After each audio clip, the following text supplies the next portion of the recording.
जय श्री राम।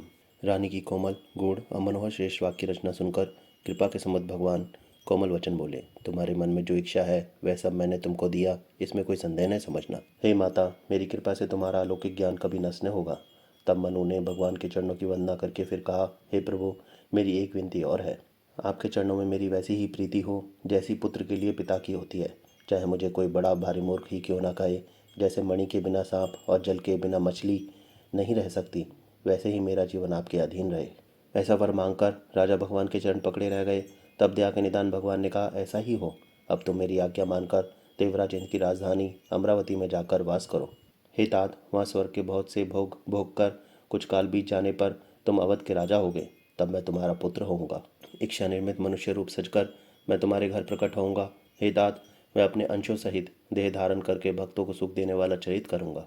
जिन चरितों को बड़े भाग्यशाली मनुष्य आदर सहित सुनकर ममता और मत त्याग कर भवसागर से तर जाएंगे, आदि शक्ति यह मेरी माया भी, जिसने जगत को उत्पन्न किया है, अवतार लेगी। इस प्रकार मैं तुम्हारी अभिलाषा पूरी करूंगा।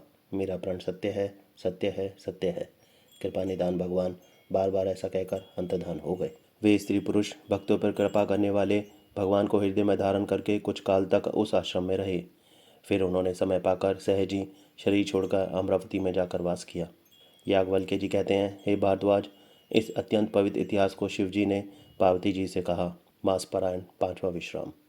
हे मुनि, वह पवित्र और प्राचीन कथा सुनो जो शिव जी ने पार्वती जी से कही थी। संसार में प्रसिद्ध एक कई देश है, वहाँ सत्यकेतु नाम का राजा रहता था। वह धर्म की धुरी को धारण करने वाला, नीति की खान, तेजस्वी, प्रतापी, सुशील और बलवान था। उसके दो वीर पुत्र हुए जो सब गुणों के भंडार और बड़े ही रणधीर थे। राज्य का उत्तराधिकारी जो बड़ा लड़का था, उसका नाम प्रताप भानु था। दूसरे पुत्र का नाम अरिमर्दन था, जिसकी भुजाओं में अपार बल था और जो युद्ध में अटल रहता था। भाई भाई में बड़ा मेल और सब प्रकार के दोषों और छलों से रहित प्रीति थी। राजा ने जेठ पुत्र को राज्य दे दिया और आप भगवान के भजन के लिए वन को चले गए। जब प्रताप भानु राजा हुआ, देश में उसकी दुहाई फिर गई। वह वेद में बताई हुई विधि के अनुसार उत्तम रीति से प्रजा का पालन करने लगा। उसके राज्य में पाप का कहीं लेश भी नहीं रह गया। राजा का हित करने वाला और शुक्राचार्य के समान बुद्धिमान धर्मरुचि नामक उसका मंत्री था। इस प्रकार बुद्धिमान मंत्री और बलवान तथा वीर भाई के साथ ही स्वयं राजा भी बड़ा प्रतापी और रणधीर था। साथ में अपार चतुरंगनी सेना थी, जिसमें असंख्य योद्धा थे जो सबके सब रण में जूझ मरने वाले थे।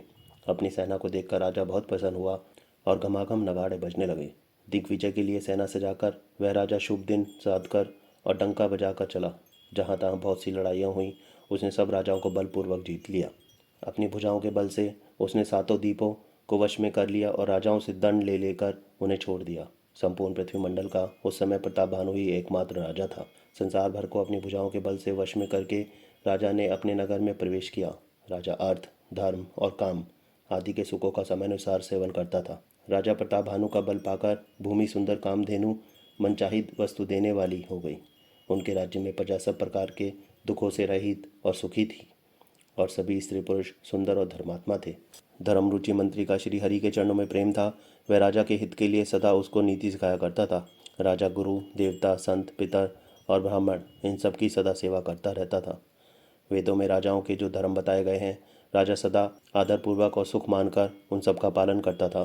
प्रतिदिन अनेक प्रकार के दान देता और उत्तम शास्त्र, वेद और पुराण सुनता था। उसने बहुत सी बावलियाँ, कुएं, तालाब, फुलवाड़ियाँ, सुंदर बगीचे, ब्राह्मणों के लिए घर और देवताओं के लिए सुंदर विचित्र मंदिर सब तीर्थों में बनवाए। वेद और पुराणों में जितने प्रकार के यज्ञ कहे गए हैं, राजा ने एक एक करके उन सब यज्ञों को प्रेम सहित हजार हजार बार किया।